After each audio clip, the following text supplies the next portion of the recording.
Hi guys, it's Tori, and today I'm going to be discussing my July wrap-up. I ended up having a really good reading month, so much fun. I ended up reading 6 books this month and had 1 DNF, so we'll go over all of those. I did read 4 books for Jane Austen July, and all of them were wonderful. Everything was 3.5 stars or higher, so definitely pretty good. Nothing terribly disappointing at least, so let's just get right into it. So the first book I completed this month was Lady Susan by Jane Austen. I did not finish this whole collection, just Lady Susan, but I did really enjoy it. This is a novella by Jane Austen. Let's see if I can say this. I always struggle with this word. This is an epistolary novel. I believe I pronounced that correctly, which means it's told in letters, and it is a wonderful story about an older woman, Lady Susan, who is a widow, and she's well known for being a bit of a coquette during this time, and she ends up moving in, or at least visiting, her brother-in-law and sister-in-law and staying with them, and causes all sorts of drama. She's not very nice to her daughter, who also comes to stay, and things are just chaotic. She's very mischievous and cunning, and she does everything she possibly can to make sure she can get a good situation in life, and it's just a fascinating, fun read. I really enjoyed reading about Lady Susan as a character. She's just so manipulative and so clever in a lot of ways, and I just loved following her. I also felt like, despite the fact that this is an epistolary novel, you really do, and it's a novella on top of that, you do really get to know these characters super well, and I really appreciated how well developed they were, in my opinion. Honestly, the only reason it's not a 5 stars is just because I just felt like there could have been a little bit more to the story that would have really just made me absolutely adore it, which it just didn't have that. I believe that Jane Austen wrote this when she was a little bit younger, so that's probably partly why it wasn't as fully fleshed out as a lot of her other stories. Obviously, it's also a novella, so I wasn't going into it expecting it to be fully fleshed out, but it's just really hard for me to give a novella a 5 stars because of that fact. So that's just holding true with Jane Austen's Lady Susan, but I did really enjoy it and would love to come back to it at some future time. I also actually listened to this on audiobook on Audible. They have a free one available if you're interested, and it actually has a full cast of characters to read each of the letters, so that was a lot of fun. I guess it's not quite a full cast. I think it's like 3 different narrators, but you're able to tell that they are separate narrators and separate characters, and that added to the enjoyment for sure. And then the second book I read this month was The Witch's Heart by Genevieve Gornichec, and I gave this 5 out of 5 stars. It was so amazing. In this book we follow Angrboda, I think that's how you pronounce it, who is one of the wives of Loki within Norse mythology, and she's the one who gives birth to 3 key figures within Ragnarok, so the end of days for Asgard and the gods of Asgard. And it was just such a well put together story, so wonderful to read. The writing style was beautiful, the characters were so interestingly developed, and I loved the way that Genevieve Gornichec explored these characters. I have to keep looking at the name of the author because I always forget exactly what it is. But anyway, this felt very similar to Circe by Madeline Miller, which is another one of my favorite books of all time, but it still felt like its own story. It didn't feel like it was like a cop-out of that, if that makes sense. So I really appreciated that, especially as I read Ariadne earlier this year, and unfortunately didn't really love that one. I felt like it had some similarities to how Circe felt, but it just didn't quite do it for me as much as Circe did. But this one is just as good as Circe. I absolutely adored it. Like I keep saying, it was just so amazing. I'm like speechless. I don't even know what to focus on for why I loved this so much, because I just loved everything about it. It was just so wonderful to read. So it just drew me in so fast, and I flew through it even faster than I expected to. And also this cover is just absolutely gorgeous. But anyway, I really did love how Angrboda's character was explored. She's just a very independent woman, and I really loved all the connections to other aspects of Norse mythology that were made within this book, within these characters. I really liked how Loki was portrayed as well. I found him to be very nuanced and interesting to read about as well. Their daughter Hel was also very interesting to read about. She kind of comes more into a perspective later on in the book, because early on she's either not born or she's very young, but she's a very interesting character, and I loved the way this book explored her character her and her situation being like half dead and how that came about and what that means for her beyond just like looking like she's half dead and half alive. If you know anything about Norse mythology. If you don't, there you go. Hel is the daughter of Agrabotha and Loki, and she is half corpse, half living girl. And the way, like I said, the way that's explored in here was really interesting to me. And just really the exploration of a mother's love and a woman's connection to people she cares about and how she prioritizes that in her life and how it affects her. And even exploring things where we get a little bit more of a connection to some more, like, I guess, Norse mythology that we don't know as much about because it's been lost to history.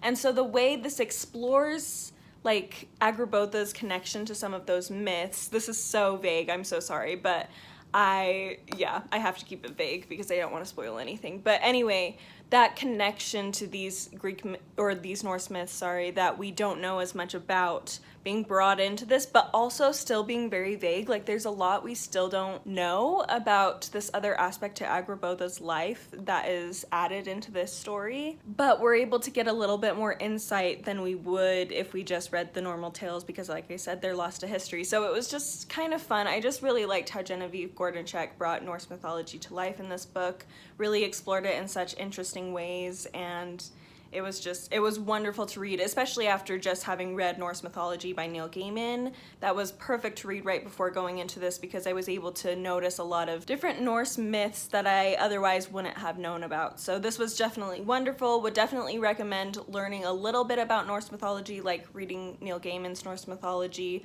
before going into this, just because I feel like it adds a lot to your experience. But it was wonderful. 5 out of 5 stars, definitely a favorite of the year. Okay, we're gonna try to wrap up the rest of this pretty quick because I went on about Witch's Heart forever. But anyway, the next book I started, but I did DNF, was The Silmarillion by JRR Tolkien. Now, I'm going to come back to this for sure. I started listening to the audiobook of this for David Wiley and Steve Donahue, and I think there was one other person who was doing it. But anyway, they were doing like a read-along Summer of the Silmarils with this book, and so I was like, maybe I'll try it. But I did not realize what a bad idea just listening to the audiobook would be for this one because it's just so many characters' names. I just couldn't keep track of who was who. So I decided, you know what, I will come back to this when I get my own physical copy. I may listen to the audiobook along with it because I did like the way the audiobook sounded and I think it will add to my experience, but I do think I need to see the words so I can separate the names a little bit better. So yes, put that on hold for now. It was interesting, but yeah, it was just too many names, too many like races that I needed to step back and go at this a little bit differently in the future. Probably not until next year at the earliest, just because, yeah, the rest of this year I have lots of other reading plans and this will take a lot out of me, I can tell, so I want to make sure I'm in a good position to do that, and I just won't be while I'm in school. So anyway, there's that though. We'll come back to it, just DNF for now. Then I picked up Persuasion by Jane Austen, which I also really loved. I'm not going to talk too much about this because I have a whole reading vlog about this book, so I will link that down below if you haven't seen it and are curious about my thoughts on this. But basically, I gave this like 3.5, 4 stars. I'm kind of back and forth. I think I settled on 4 stars because I gave Mansfield Park 4 stars, and I feel like I like this slightly more than Mansfield Park, although part of me wonders if maybe I do like Mansfield Park better. I don't know. They're pretty even, I guess. They're pretty close to even. I ended up putting this above Mansfield Park in my ranking video, so we'll just stick with that, but they are pretty close. And I gave Mansfield Park a 4 stars, so I gave this a 4 stars, but really both of these books probably could be brought down to a 3.5. They were very enjoyable. This one was very enjoyable. I enjoyed the characters the most out of this book. I just felt like the plot, I feel like other Jane Austen works have a little bit more plot than this one did, and I guess I just wasn't expecting that. I didn't expect this to be such a really character-driven and internally focused novel, which isn't a bad thing, but because I wasn't expecting it, and I feel like other Jane Austen novels have a little bit more plot going on, it did kind of make it hard for me to really fall into it as much as I would have liked to. Not that this doesn't have any plot at all. There's definitely plot. It's just a lot more introspection within the main character in this. So this book follows Anne Elliot, who many years before this book starts, she was proposed to by this man she loved, and she was persuaded to not accept him in marriage by her family and friends who believed that he was below her station and wasn't worthy of her, essentially.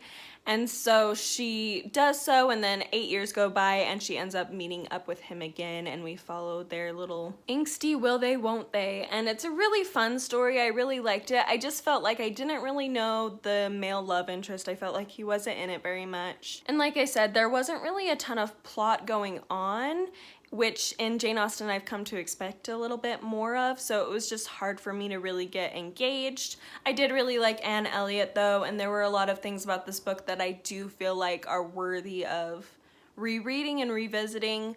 It just definitely isn't necessarily a favorite Jane Austen as of right now. Things can always change. I feel like Jane Austen is a writer who different books appeal to people at different times, so in the future this could rise in my ranking, who knows, but for now it was just fun, it was enjoyable, and you can see my vlog if you want more thoughts. Then continuing with Jane Austen July, I read The Other Bennet Sister by Janice Hadlow, and I really enjoyed this. I Betty read this with several lovely ladies. I can't remember all of their channel names, but I will link them all down below. Hopefully I can remember all of them, but anyway, they will be linked down below if I can remember who I read with, because it was a pretty big group of individuals. Oh, I should also mention, I technically did read Persuasion with Katja Weinert. However, I think she's having some crazy life things going on, so it kind of fell by the wayside a little bit, but I will still link her channel down below because I was able to talk to her a little bit about it while I was reading it. But anyway, back to this. I ended up giving this 4 out of 5 stars as well. I did enjoy it. The further I get from it, the more I feel like I might give it more like a 3.5, similar to Persuasion. It was sweet. This story, if you don't know, follows Mary Bennet, who is the middle child of the Bennet family, who's really ignored a lot in Pride and Prejudice. And it was really interesting to explore her backstory, her life, and why she is the way she is and how she thinks. It was really enjoyable, and I liked exploring her character a lot. I also liked the exploration of a few other characters in this, specifically the Collinses were really interesting to explore, Charlotte Lucas, as well as the Gardiners, who are the aunt and uncle of the Bennets. But there were also things in this book I didn't love. I didn't really love either the interpretation of Mr. Bennet or Mrs. Bennet. I feel like they weren't bad, they just weren't all I would have liked them to be. I would have liked a little bit different interpretation, I think, for those characters. I also would have liked a little bit more from Jane Bennet, honestly, because I feel like Jane Bennet is known for being the sweet, good person, and I feel like she would have tried to show Mary a little bit more affection than I feel like she does in this book, which I felt like was kind of odd to see. So I didn't love Jane Bennet's interpretation in this. I also felt like by the end it did just turn into kind of a Regency romance, which isn't bad. I do enjoy those,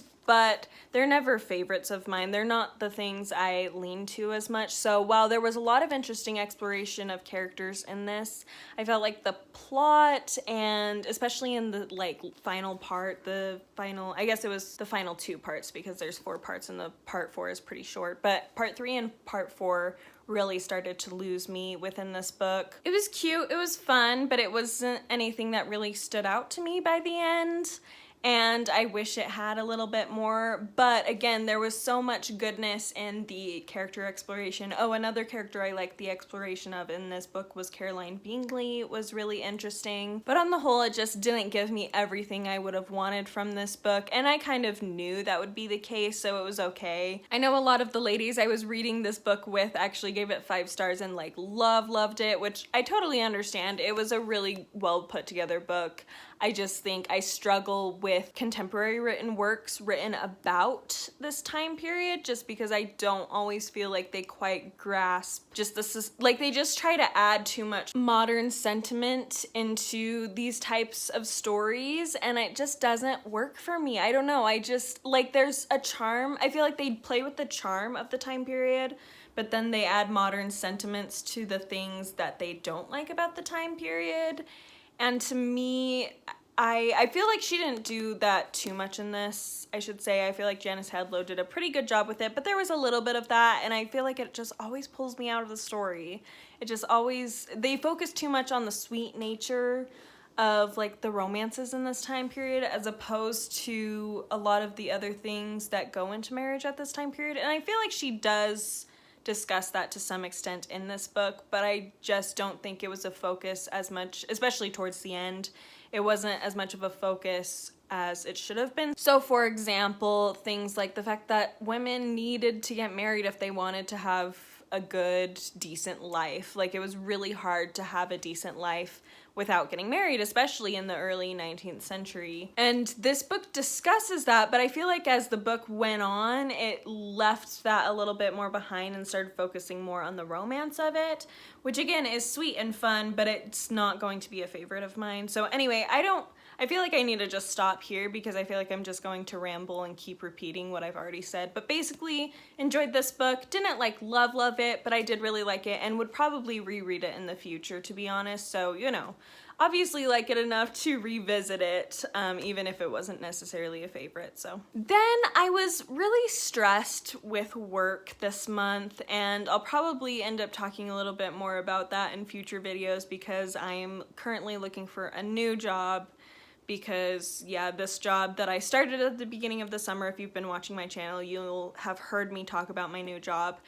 I've just found it's really not for me. It's not something I want to do, and it's a job that definitely isn't for everyone, and even the people I work for know that, and so they're willing to, you know, let me go as I need. It was pretty exhausting early on in the month, and so I just needed a good audiobook to listen to that would be a reread of a favorite. So I ended up listening to the audiobook of Far from the Madding Crowd by Thomas Hardy. Many of you know that I love Thomas Hardy, but it's actually been several years since I read this, and earlier this year I read 2 Hardy novels that I absolutely adored.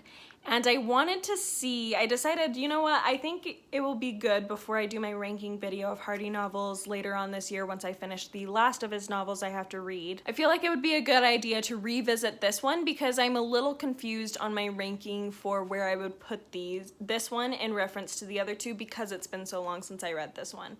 So I decided to revisit it via audiobook and kind of let it help me relax while also allowing me to rethink my rankings. And I do feel really good about saying that the other 2 I read this year are higher in my rankings than this one, but I still loved it. I gave it 5 out of 5 stars. This book follows Bathsheba Everdeen, who is a very vain woman. She's very beautiful and she knows it. However, she's also a very hardworking woman, which comes a bit in handy when she ends up inheriting her uncle's farm after he passes away, and we follow her as she deals with several suitors who are attracted to her, and also as she deals with just running a farm, especially as a woman during this time, and all the drama associated with that. I really do love this story. It has such beautiful descriptions of scenery, and there's a lot of time spent focusing on the look of the farm and this beautiful country atmosphere and focusing on the country people and their conversation. We also have Gabriel Oak in this book, who's one of the suitors, and he's just my literary crush forever. I just absolutely love Gabriel Oak, and I still love him even after this reread. He's just so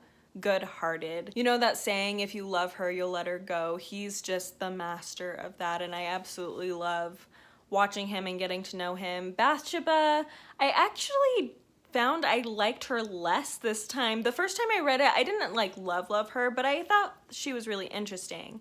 And I do still think her arc is really good. Like, by the end of the book, she has my pity and respect a little bit more than she does at the beginning. But I did find that she irritated me a little bit more this read through, and I know she irritates a lot of other people, so it's not necessarily surprising, but it is in the fact that beforehand I didn't have that, like, as aversive of a reaction to her. So I did find her really irritating this time, but I do think it's kind of unfair when people say that she just lets other people solve all her problems, because I mean, maybe in her love life she's really not good at the love life aspect of her life, and her relationships she doesn't treat very well at all.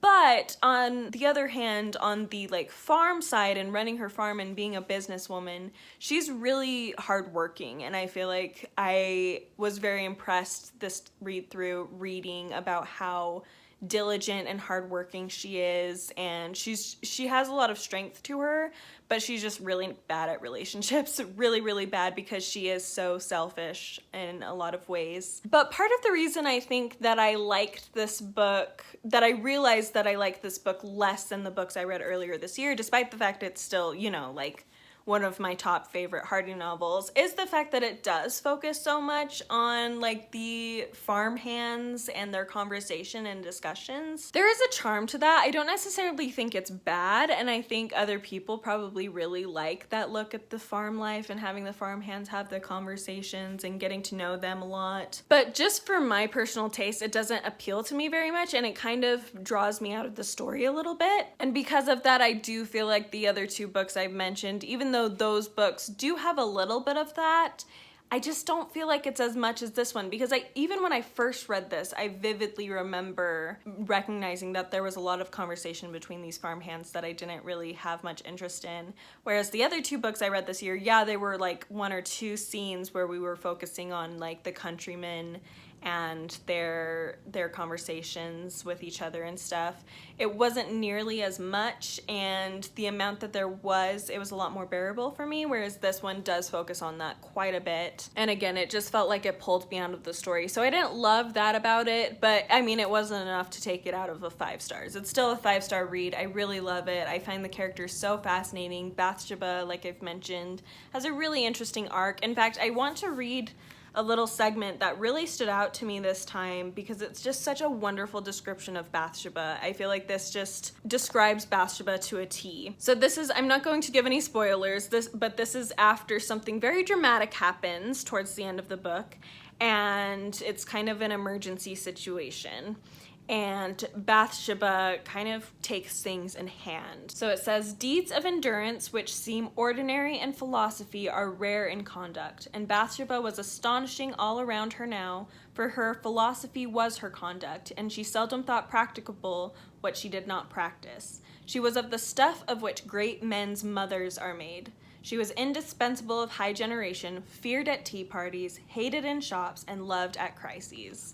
And I really feel like that's just so Bathsheba. Like she's very vain, she can be very stubborn and hard to be around in a personal, everyday sort of way, but she also has a great strength about her, that she's able to deal with emergencies in such a level-headed way, and that's one of her greatest character strengths, is that she is so hardworking and so willing to do what needs to be done when there is a crisis. So anyway, I really find her fascinating. Love Mr. Boldwood, Gabriel Oak, even Sergeant Troy, who I hate, but also I find him very fascinating. So anyway, I've rambled on about this book long enough. This video is going to be ridiculously long because all these books I have so much to say about, but anyway, loved this still, and we'll be talking more about it probably in my ranking video or videos. I'm debating if I'm gonna do 1 or 2 videos for my ranking for Hardy, but we'll figure that out later on in the next few months. But anyway, this is fabulous. And then the last book I ended up completing this month was What Matters in Jane Austen by John Mullan. This is a literary criticism discussing 20 questions about Jane Austen's work, and it was really fascinating. Gave it 4 out of 5 stars. I really liked a lot of the things John Mullan brought up, things I hadn't even thought about in connection with a lot of the books, and it made me see a lot of the characters and the stories in different lights, which I really appreciated.